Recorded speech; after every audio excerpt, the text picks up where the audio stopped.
प्यारे भक्तों, महादेव की पूजा करने से ही बड़े से बड़े कार्य भी कुछ पल में ही पूर्ण हो जाते हैं। इतनी अद्भुत महादेव की शक्ति है कि यदि कोई उन्हें सच्चे दिल से याद करता है तो वह अपने भक्त की पुकार पर दौड़े चले आते हैं। आज हम आपको महादेव का एक ऐसा शक्तिशाली मंत्र सुनाने वाले हैं जो यदि कोई भक्त अपने जीवन में केवल एक बार भी जप करता है तो उसका भाग्य सदा के लिए उज्जवल हो जाता है। महादेव की शक्ति से बड़े कार्य भी संपूर्ण हो जाते हैं। महादेव को सबसे अधिक प्रिय दिन सोमवार है। इस दिन यदि आप महादेव का नाम भी पुकारते हैं तो भी आपकी मनोकामना पूरी हो जाती है। और यह मंत्र जो आज हम आपको सुनाने वाले हैं, इस छोटे से मंत्र से आपकी बड़ी से बड़ी मनोकामना भी आज पूरी हो जाएगी। इस मंत्र के शुरू होने से पहले आप अपनी मनोकामना अपने मन में मांग लेना और फिर इस मंत्र को पूर्ण रूप से 108 बार जाप करना। 108 बार जप करते ही आपकी मनोकामना पूर्ण हो जाएगी। किंतु यदि आपको लगता है कि आप जप करने में असमर्थ हैं तो आप महादेव के इस मंत्र को 108 बार अवश्य सुनना। ऐसा करने से भी आप पर महादेव की कृपा होगी। तो चलिए इस दिव्य मंत्र की शुरुआत करते हैं। भगवन् भोलेनाथ इदं मंत्रं सिद्धयर्थे नियुक्तं तु सर्वाः मनोकामनाः समृद्ध्यर्थं पूर्णं कुरु। भगवन् भोलेनाथ इदं मंत्रं सिद्ध्यर्थे नियुक्तं तु सर्वाः मनोकामनाः समृद्ध्यर्थं पूर्णं कुरु। भगवन् भोलेनाथ इदं मंत्रं सिद्धयर्थे नियुक्तं तु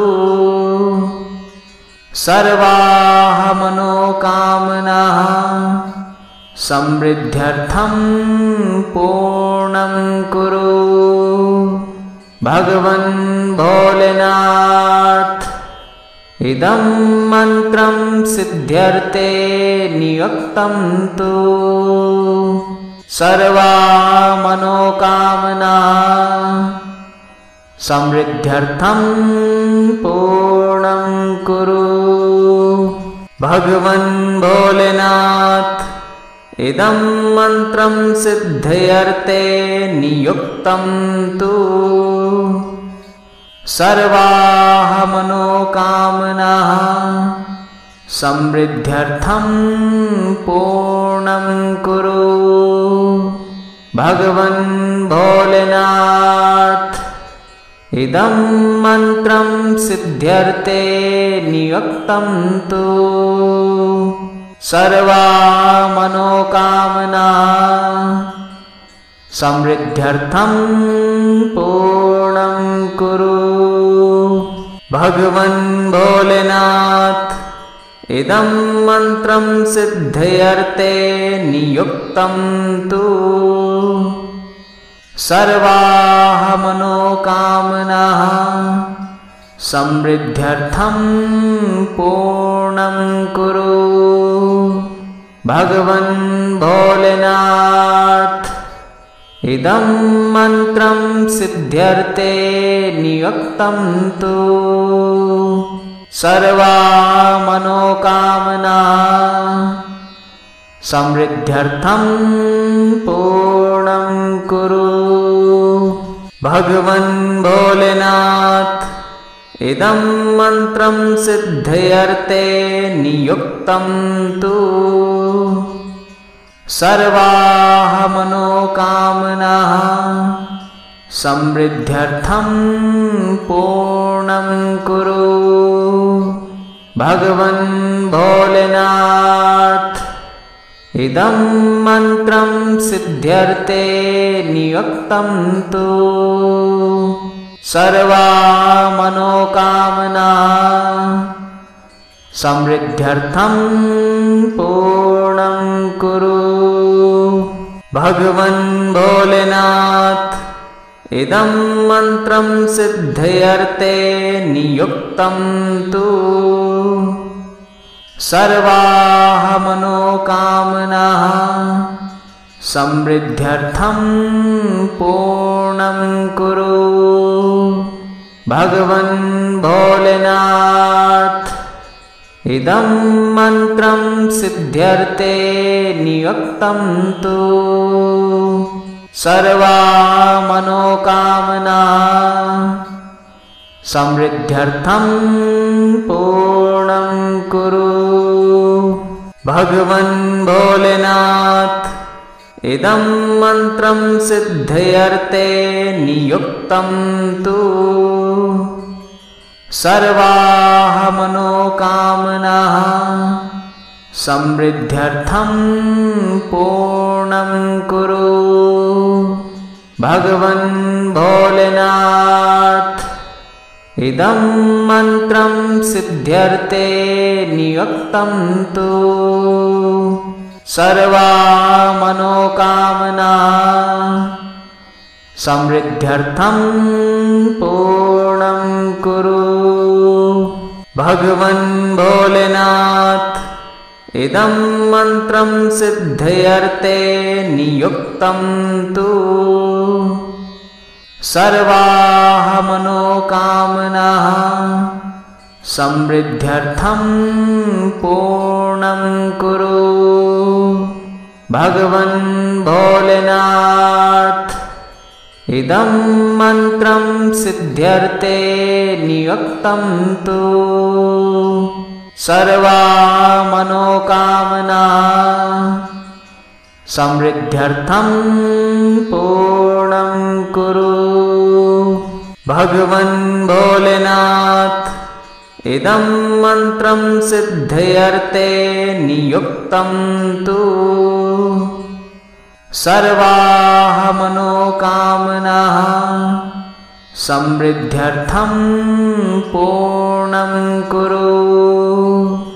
भगवन् भोलेनाथ इदं मन्त्रं सिद्ध्यर्थे नियुक्तं तु सर्वा मनोकामना समृद्ध्यर्थं पूर्णं कुरु। भगवन् भोलेनाथ इदं मन्त्रं सिद्ध्यर्थे नियुक्तं तु सर्वाः मनोकामनाः समृद्ध्यर्थं पूर्णं कुरु। भगवन् भोलेनाथ इदं मन्त्रं सिद्ध्यर्थे नियुक्तं तु सर्वा मनोकामना समृद्ध्यर्थं पूर्णं कुरु। भगवन् भोलेनाथ इदं मन्त्रं सिद्ध्यर्थे नियुक्तं तु सर्वाः मनोकामनाः समृद्ध्यर्थं पूर्णं कुरु। भगवन् भोलेनाथ इदं मन्त्रं सिद्ध्यर्थे नियुक्तं तु सर्वा मनोकामना समृद्ध्यर्थं पूर्णं कुरु। भगवन् भोलेनाथ इदं मन्त्रं सिद्ध्यर्थे नियुक्तं तु सर्वाः मनोकामनाः समृद्ध्यर्थं पूर्णं कुरु। भगवन् भोलेनाथ इदं मन्त्रं सिद्ध्यर्थे नियुक्तं तु सर्वा मनोकामना समृद्ध्यर्थं पूर्णं कुरु। भगवन् भोलेनाथ इदं मन्त्रं सिद्ध्यर्थे नियुक्तं तु सर्वाः मनोकामनाः समृद्ध्यर्थं पूर्णं कुरु। भगवन् भोलेनाथ इदं मन्त्रं सिद्ध्यर्थे नियुक्तं तु सर्वा मनोकामनाः समृद्ध्यर्थं पूर्णं कुरु। भगवन् भोलेनाथ इदं मन्त्रं सिद्ध्यर्थे नियुक्तं तु सर्वाः मनोकामनाः समृद्ध्यर्थं पूर्णं कुरु। भगवन् भोलेनाथ इदं मन्त्रं सिद्ध्यर्थे नियुक्तं तु सर्वाः मनोकामनाः समृद्ध्यर्थं पूर्णं कुरु। भगवन् भोलेनाथ इदं मन्त्रं सिद्ध्यर्थे नियुक्तं तु सर्वाः मनोकामनाः समृद्ध्यर्थं पूर्णं कुरु। भगवन् भोलेनाथ इदं मन्त्रं सिद्ध्यर्थे नियुक्तं तु सर्वाः मनोकामनाः समृद्ध्यर्थं पूर्णं कुरु। भगवन् भोलेनाथ इदं मन्त्रं सिद्ध्यर्थे नियुक्तं तु सर्वाः मनोकामनाः समृद्ध्यर्थं पूर्णं कुरु। भगवन् भोलेनाथ इदं मन्त्रं सिद्ध्यर्थे नियुक्तं तु सर्वाः मनोकामनाः समृद्ध्यर्थं पूर्णं कुरु। भगवन् भोलेनाथ इदं मन्त्रं सिद्ध्यर्थे नियुक्तं तु सर्वाः मनोकामनाः समृद्ध्यर्थं पूर्णं कुरु। भगवन् भोलेनाथ इदं मन्त्रं सिद्ध्यर्थे नियुक्तं तु सर्वाः मनोकामनाः समृद्ध्यर्थं पूर्णं कुरु। भगवन् भोलेनाथ इदं मन्त्रं सिद्ध्यर्थे नियुक्तं तु सर्वाः मनोकामनाः समृद्ध्यर्थं पूर्णं कुरु। भगवन् भोलेनाथ इदं मन्त्रं सिद्ध्यर्थे नियुक्तं तु सर्वाः मनोकामनाः समृद्ध्यर्थं पूर्णं कुरु। भगवन् भोलेनाथ इदं मन्त्रं सिद्ध्यर्थे नियुक्तं तु सर्वाः मनोकामनाः समृद्ध्यर्थं पूर्णं कुरु। भगवन् भोलेनाथ इदं मन्त्रं सिद्ध्यर्थे नियुक्तं तु सर्वाः मनोकामनाः समृद्ध्यर्थं पूर्णं कुरु। भगवन् भोलेनाथ इदं मन्त्रं सिद्ध्यर्थे नियुक्तं तु सर्वाः मनोकामनाः समृद्ध्यर्थं पूर्णं कुरु। भगवन् भोलेनाथ इदं मन्त्रं सिद्ध्यर्थे नियुक्तं तु सर्वाः मनोकामनाः समृद्ध्यर्थं पूर्णं कुरु। भगवन् भोलेनाथ इदं मंत्रं सिद्ध्यर्थे नियुक्तं तु सर्वाः मनोकामनाः समृद्ध्यर्थं पूर्णं कुरु। भगवन् भोलेनाथ इदं मंत्रं सिद्ध्यर्थे नियुक्तं तु सर्वाः मनोकामनाः समृद्ध्यर्थं पूर्णं कुरु। भगवन् भोलेनाथ इदं मंत्रं सिद्ध्यर्थे नियुक्तं तु सर्वाः मनोकामनाः समृद्ध्यर्थं पूर्णं कुरु। भगवन् भोलेनाथ इदं मंत्रं सिद्ध्यर्थे नियुक्तं तु सर्वाः मनोकामनाः समृद्ध्यर्थं पूर्णं कुरु। भगवन् भोलेनाथ इदं मंत्रं सिद्ध्यर्थे नियुक्तं तु सर्वाः मनोकामनाः समृद्ध्यर्थं पूर्णं कुरु।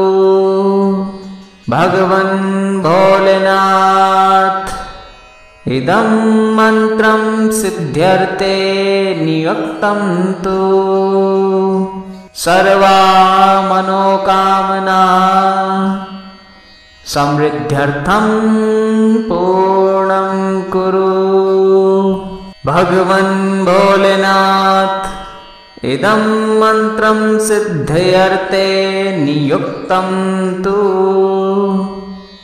सर्वाः मनोकामनाः समृद्ध्यर्थं पूर्णं कुरु। भगवन् भोलेनाथ इदं मंत्रं सिद्ध्यर्थे नियुक्तं तु सर्वाः मनोकामनाः समृद्ध्यर्थं पूर्णं कुरु। भगवन् भोलेनाथ इदं मंत्रं सिद्ध्यर्थे नियुक्तं तु सर्वाः मनोकामनाः समृद्ध्यर्थं पूर्णं कुरु। भगवन् भोलेनाथ इदं मंत्रं सिद्ध्यर्थे नियुक्तं तु सर्वाः मनोकामनाः समृद्ध्यर्थं पूर्णं कुरु। भगवन् भोलेनाथ इदं मंत्रं सिद्ध्यर्थे नियुक्तं तु सर्वाः मनोकामनाः समृद्ध्यर्थं पूर्णं कुरु। भगवन् भोलेनाथ इदं मंत्रं सिद्ध्यर्थे नियुक्तं तु सर्वाः मनोकामनाः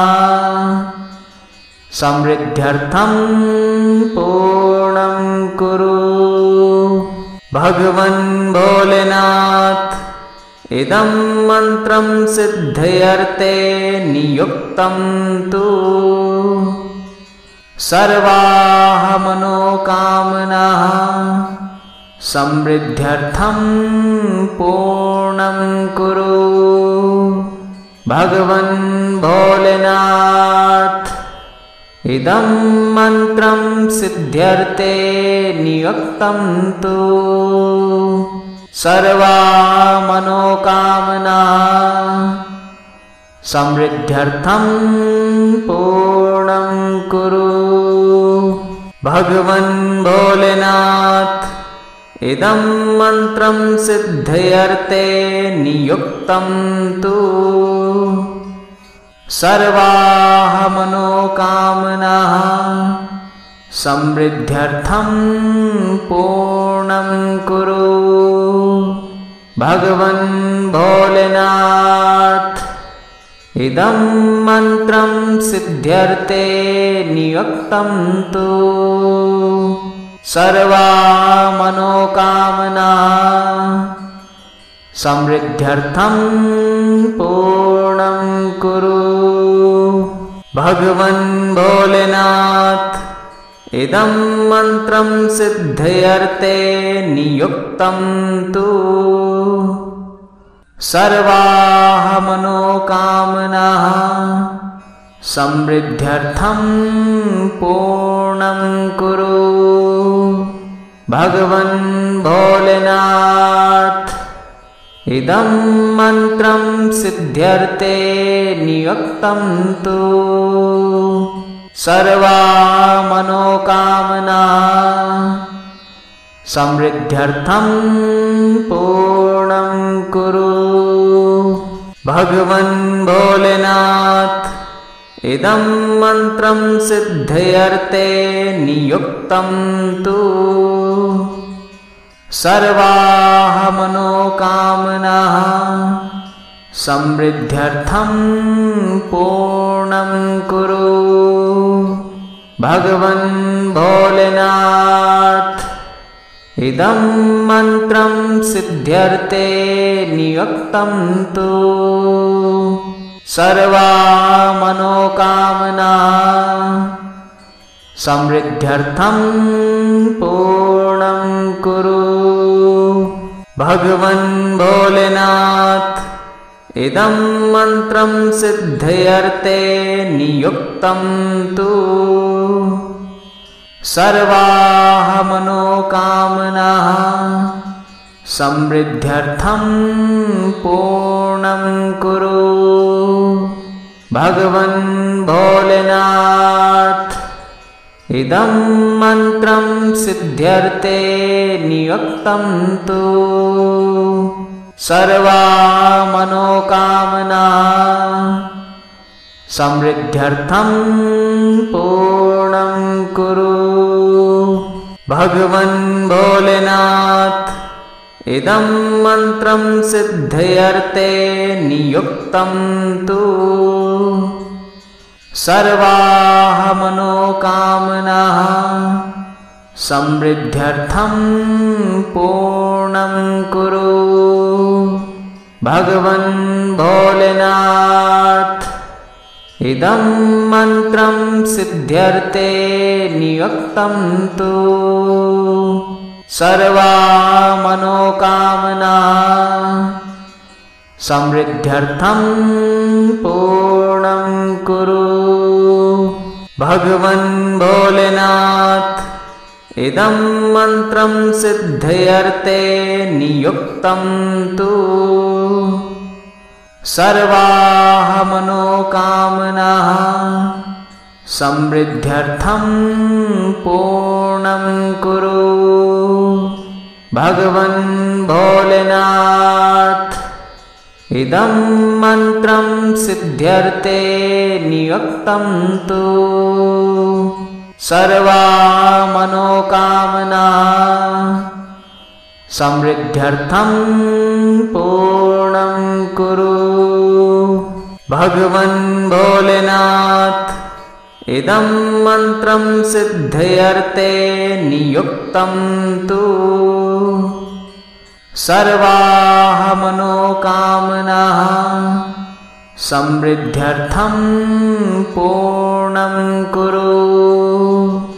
भगवन् भोलेनाथ इदं मन्त्रं सिद्ध्यर्थे नियुक्तं तु सर्वाः मनोकामनाः समृद्ध्यर्थं पूर्णं कुरु। भगवन् भोलेनाथ इदं मन्त्रं सिद्ध्यर्थे नियुक्तं तु सर्वाः मनोकामनाः समृद्ध्यर्थं पूर्णं कुरु। भगवन् भोलेनाथ इदं मन्त्रं सिद्ध्यर्थे नियुक्तं तु सर्वाः मनोकामनाः समृद्ध्यर्थं पूर्णं कुरु। भगवन् भोलेनाथ इदं मन्त्रं सिद्ध्यर्थे नियुक्तं तु सर्वाः मनोकामनाः समृद्ध्यर्थं पूर्णं कुरु।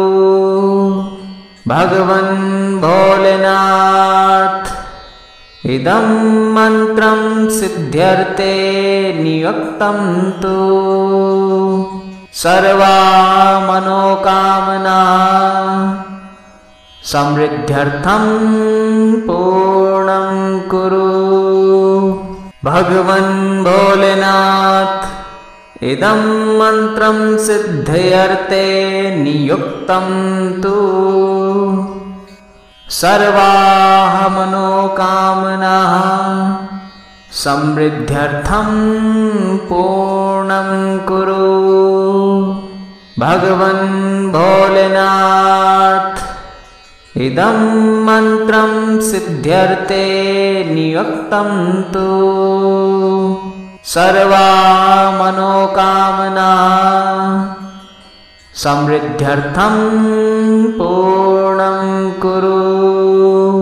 भगवन् भोलेनाथ इदं मन्त्रं सिद्ध्यर्थे नियुक्तं तु सर्वाः मनोकामनाः समृद्ध्यर्थं पूर्णं कुरु। भगवन् भोलेनाथ इदं मन्त्रं सिद्ध्यर्थे नियुक्तं तु सर्वाः मनोकामनाः समृद्ध्यर्थं पूर्णं कुरु। भगवन् भोलेनाथ इदं मन्त्रं सिद्ध्यर्थे नियुक्तं तु सर्वाः मनोकामनाः समृद्ध्यर्थं पूर्णं कुरु। भगवन् भोलेनाथ इदं मन्त्रं सिद्ध्यर्थे नियुक्तं तु सर्वाः मनोकामनाः समृद्ध्यर्थं पूर्णं कुरु। भगवन् भोलेनाथ इदं मन्त्रं सिद्ध्यर्थे नियुक्तं तु सर्वाः मनोकामनाः समृद्ध्यर्थं पूर्णं कुरु। भगवन् भोलेनाथ इदं मन्त्रं सिद्ध्यर्थे नियुक्तं तु सर्वाः मनोकामनाः समृद्ध्यर्थं पूर्णं कुरु। भगवन् भोलेनाथ इदं मन्त्रं सिद्ध्यर्थे नियुक्तं तु सर्वाः मनोकामनाः समृद्ध्यर्थं पूर्णं कुरु। भगवन् भोलेनाथ इदं मन्त्रं सिद्ध्यर्थे नियुक्तं तु सर्वाः मनोकामनाः समृद्ध्यर्थं पूर्णं कुरु। भगवन् भोलेनाथ इदं मन्त्रं सिद्ध्यर्थे नियुक्तं तु सर्वाः मनोकामनाः समृद्ध्यर्थं पूर्णं कुरु। भगवन् भोलेनाथ इदं मन्त्रं सिद्ध्यर्थे नियुक्तं तु सर्वा मनोकामना समृद्ध्यर्थं पूर्णं कुरु। भगवन् भोलेनाथ इदं मन्त्रं सिद्ध्यर्थे नियुक्तं तु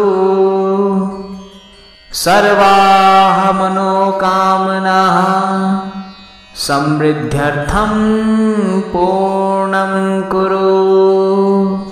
भगवन् भोलेनाथ इदं मन्त्रं सिद्ध्यर्थे नियुक्तं तु सर्वाः मनोकामनाः समृद्ध्यर्थं पूर्णं कुरु। भगवन् भोलेनाथ इदं मन्त्रं सिद्ध्यर्थे नियुक्तं तु सर्वाः मनोकामनाः समृद्ध्यर्थं पूर्णं कुरु।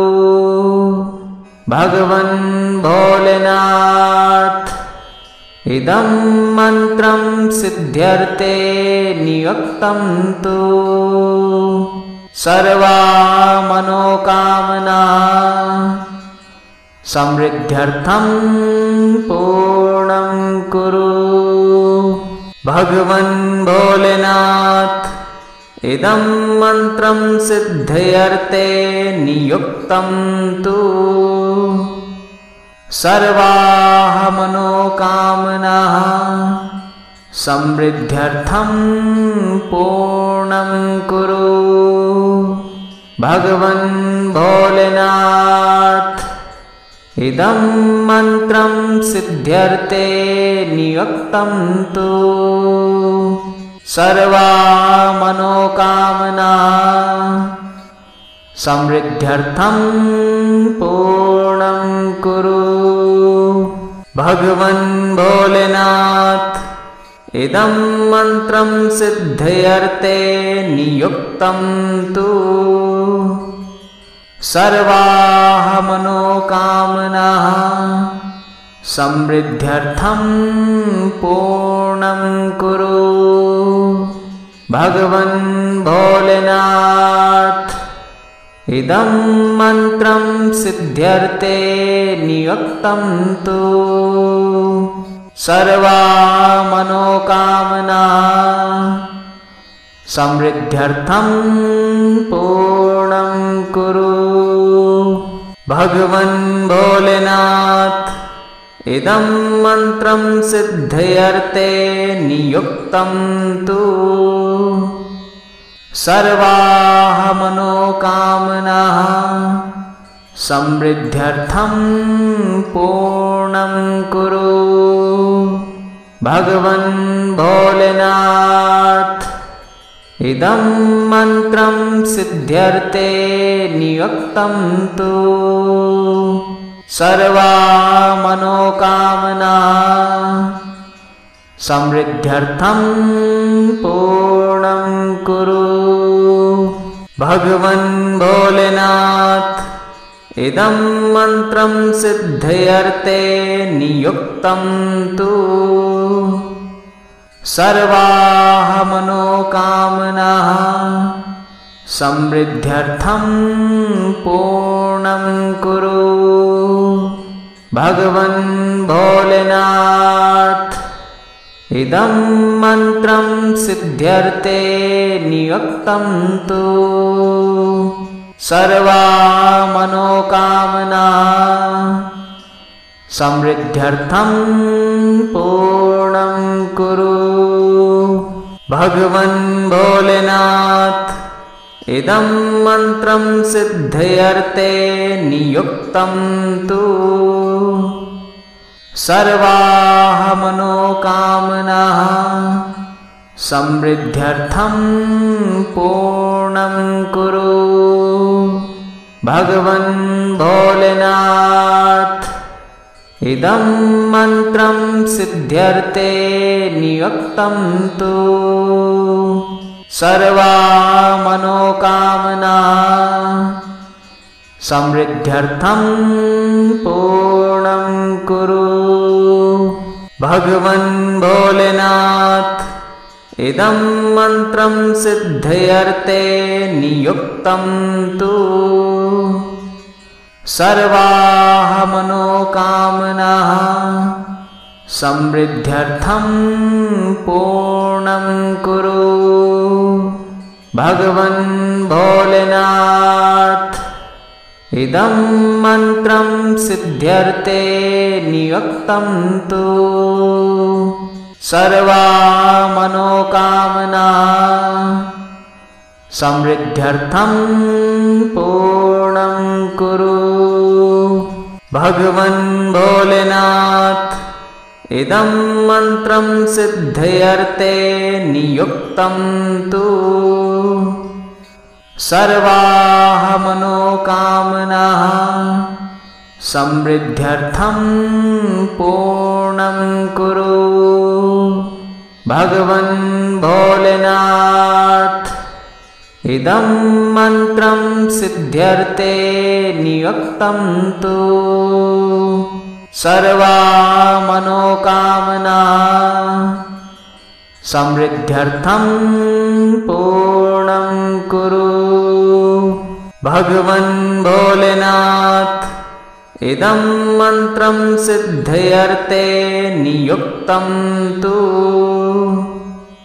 सर्वाः मनोकामनाः समृद्ध्यर्थं पूर्णं कुरु। भगवन् भोलेनाथ इदं मन्त्रं सिद्ध्यर्थे नियुक्तं तु सर्वाः मनोकामनाः समृद्ध्यर्थं पूर्णं कुरु। भगवन् भोलेनाथ इदं मन्त्रं सिद्ध्यर्थे नियुक्तं तु सर्वाः मनोकामनाः समृद्ध्यर्थं पूर्णं कुरु। भगवन् भोलेनाथ इदं मन्त्रं सिद्ध्यर्थे नियुक्तं तु सर्वाः मनोकामनाः समृद्ध्यर्थं पूर्णं कुरु। भगवन् भोलेनाथ इदं मन्त्रं सिद्ध्यर्थे नियुक्तं तु सर्वाः मनोकामनाः समृद्ध्यर्थं पूर्णं कुरु।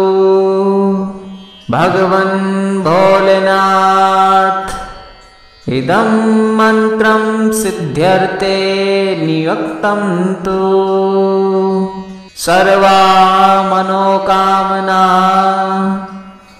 समृद्ध्यर्थं पूर्णं कुरु।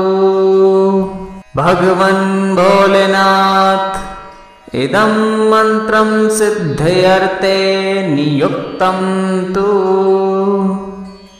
सर्वाः मनोकामनाः समृद्ध्यर्थं पूर्णं कुरु। भगवन् भोलेनाथ इदं मन्त्रं सिद्ध्यर्थे नियुक्तं तु सर्वाः मनोकामनाः समृद्ध्यर्थं पूर्णं कुरु। भगवन् भोलेनाथ इदं मन्त्रं सिद्ध्यर्थे नियुक्तं तु सर्वाः मनोकामनाः समृद्ध्यर्थं पूर्णं कुरु। भगवन् भोलेनाथ इदं मन्त्रं सिद्ध्यर्थे नियुक्तं तु सर्वाः मनोकामनाः समृद्ध्यर्थं पूर्णं कुरु। भगवन् भोलेनाथ इदं मंत्रं सिद्ध्यर्थे नियुक्तं तु सर्वाः मनोकामनाः समृद्ध्यर्थं पूर्णं कुरु। भगवन् भोलेनाथ इदं मंत्रं सिद्ध्यर्थे नियुक्तं तु सर्वाः मनोकामनाः समृद्ध्यर्थं पूर्णं कुरु। भगवन् भोलेनाथ इदं मंत्रं सिद्ध्यर्थे नियुक्तं तु सर्वाः मनोकामनाः समृद्ध्यर्थं पूर्णं कुरु।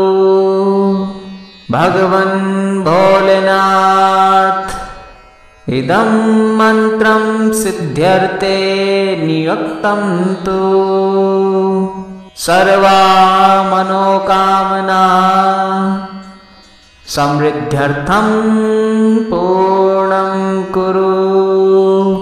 भगवन् भोलेनाथ इदं मंत्रं सिद्ध्यर्थे नियुक्तं तु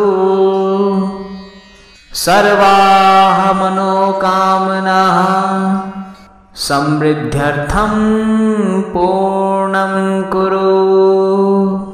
भगवन् भोलेनाथ इदं मंत्रं सिद्ध्यर्थे नियुक्तं तु सर्वाः मनोकामनाः समृद्ध्यर्थं पूर्णं कुरु।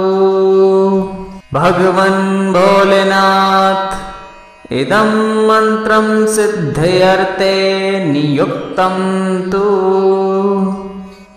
सर्वाः मनोकामनाः समृद्ध्यर्थं पूर्णं कुरु। भगवन् भोलेनाथ इदं मंत्रं सिद्ध्यर्थे नियुक्तं तु सर्वाः मनोकामनाः समृद्ध्यर्थं पूर्णं कुरु। भगवन् भोलेनाथ इदं मंत्रं सिद्ध्यर्थे नियुक्तं तु सर्वाः मनोकामनाः समृद्ध्यर्थं पूर्णं कुरु। भगवन् भोलेनाथ इदं मंत्रं सिद्ध्यर्थे नियुक्तं तु सर्वाः मनोकामनाः समृद्ध्यर्थं पूर्णं कुरु। भगवन् भोलेनाथ इदं मंत्रं सिद्ध्यर्थे नियुक्तं तु सर्वाः मनोकामनाः समृद्ध्यर्थं पूर्णं कुरु। भगवन् भोलेनाथ इदं मंत्रं सिद्ध्यर्थे नियुक्तं तु सर्वाः मनोकामनाः समृद्ध्यर्थं पूर्णं कुरु। भगवन् भोलेनाथ इदं मंत्रं सिद्ध्यर्थे नियुक्तं तु सर्वाः मनोकामनाः समृद्ध्यर्थं पूर्णं कुरु। भगवन् भोलेनाथ इदं मंत्रं सिद्ध्यर्थे नियुक्तं तु सर्वाः मनोकामनाः समृद्ध्यर्थं पूर्णं कुरु। भगवन् भोलेनाथ इदं मन्त्रं सिद्ध्यर्थे नियुक्तं तु सर्वाः मनोकामनाः समृद्ध्यर्थं पूर्णं कुरु। भगवन् भोलेनाथ इदं मन्त्रं सिद्ध्यर्थे नियुक्तं तु सर्वाः मनोकामनाः समृद्ध्यर्थं पूर्णं कुरु। भगवन् भोलेनाथ इदं मन्त्रं सिद्ध्यर्थे नियुक्तं तु सर्वाः मनोकामनाः समृद्ध्यर्थं पूर्णं कुरु।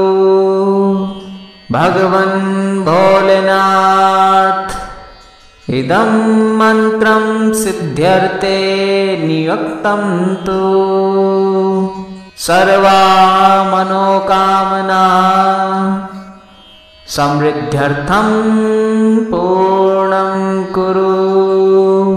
भगवन् भोलेनाथ इदं मन्त्रं सिद्ध्यर्थे नियुक्तं तु सर्वाः मनोकामनाः समृद्ध्यर्थं पूर्णं कुरु। भगवन् भोलेनाथ इदं मन्त्रं सिद्ध्यर्थे नियुक्तं तु सर्वाः मनोकामनाः समृद्ध्यर्थं पूर्णं कुरु। भगवन् भोलेनाथ इदं मन्त्रं सिद्ध्यर्थे नियुक्तं तु सर्वाः मनोकामनाः समृद्ध्यर्थं पूर्णं कुरु। भगवन् भोलेनाथ इदं मन्त्रं सिद्ध्यर्थे नियुक्तं तु सर्वाः मनोकामनाः समृद्ध्यर्थं पूर्णं कुरु। भगवन् भोलेनाथ इदं मन्त्रं सिद्ध्यर्थे नियुक्तं तु सर्वाः मनोकामनाः समृद्ध्यर्थं पूर्णं कुरु। भगवन् भोलेनाथ इदं मन्त्रं सिद्ध्यर्थे नियुक्तं तु सर्वाः मनोकामनाः समृद्ध्यर्थं पूर्णं कुरु। भगवन् भोलेनाथ इदं मन्त्रं सिद्ध्यर्थे नियुक्तं तु सर्वाः मनोकामनाः समृद्ध्यर्थं पूर्णं कुरु। भगवन् भोलेनाथ इदं मन्त्रं सिद्ध्यर्थे नियुक्तं तु सर्वाः मनोकामनाः समृद्ध्यर्थं पूर्णं कुरु। भगवन् भोलेनाथ इदं मन्त्रं सिद्ध्यर्थे नियुक्तं तु सर्वाः मनोकामनाः समृद्ध्यर्थं पूर्णं कुरु। भगवन् भोलेनाथ इदं मन्त्रं सिद्ध्यर्थे नियुक्तं तु सर्वाः मनोकामनाः समृद्ध्यर्थं पूर्णं कुरु। भगवन् भोलेनाथ इदं मन्त्रं सिद्ध्यर्थे नियुक्तं तु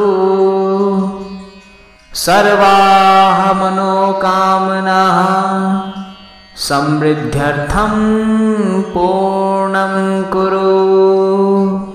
भगवन् भोलेनाथ इदं मन्त्रं सिद्ध्यर्थे नियुक्तं तु सर्वाः मनोकामनाः समृद्ध्यर्थं पूर्णं कुरु। भगवन् भोलेनाथ इदं मन्त्रं सिद्ध्यर्थे नियुक्तं तु सर्वाः मनोकामनाः समृद्ध्यर्थं पूर्णं कुरु। भगवन् भोलेनाथ इदं मन्त्रं सिद्ध्यर्थे नियुक्तं तु सर्वाः मनोकामनाः समृद्ध्यर्थं पूर्णं कुरु। भगवन् भोलेनाथ इदं मन्त्रं सिद्ध्यर्थे नियुक्तं तु सर्वाः मनोकामनाः समृद्ध्यर्थं पूर्णं कुरु। भगवन् भोलेनाथ इदं मन्त्रं सिद्ध्यर्थे नियुक्तं तु सर्वाः मनोकामनाः समृद्ध्यर्थं पूर्णं कुरु।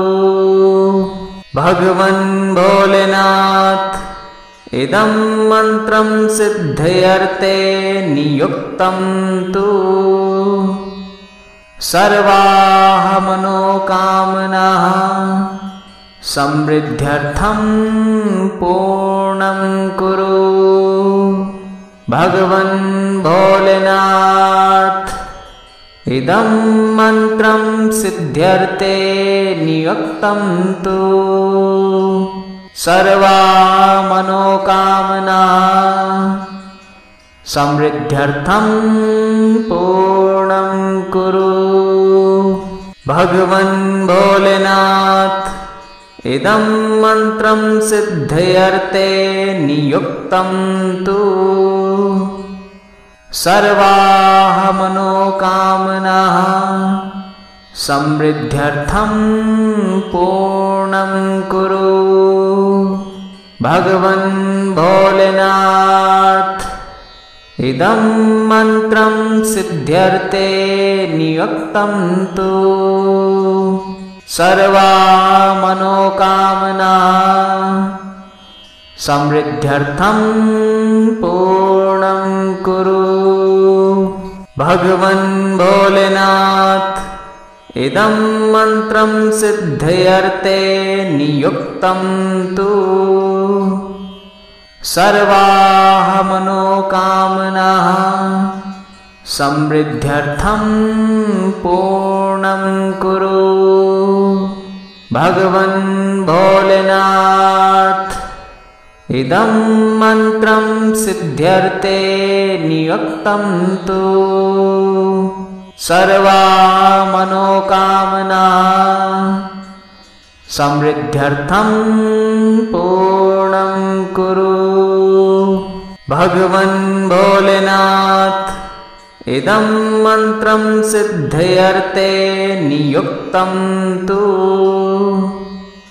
सर्वाः मनोकामनाः समृद्ध्यर्थं पूर्णं कुरु। भगवन् भोलेनाथ इदं मन्त्रं सिद्ध्यर्थे नियुक्तं तु सर्वाः मनोकामनाः समृद्ध्यर्थं पूर्णं कुरु। भगवन् भोलेनाथ इदं मन्त्रं सिद्ध्यर्थे नियुक्तं तु सर्वाः मनोकामनाः समृद्ध्यर्थं पूर्णं कुरु। भगवन् भोलेनाथ इदं मन्त्रं सिद्ध्यर्थे नियुक्तं तु सर्वा मनोकामना समृद्ध्यर्थं पूर्णं कुरु।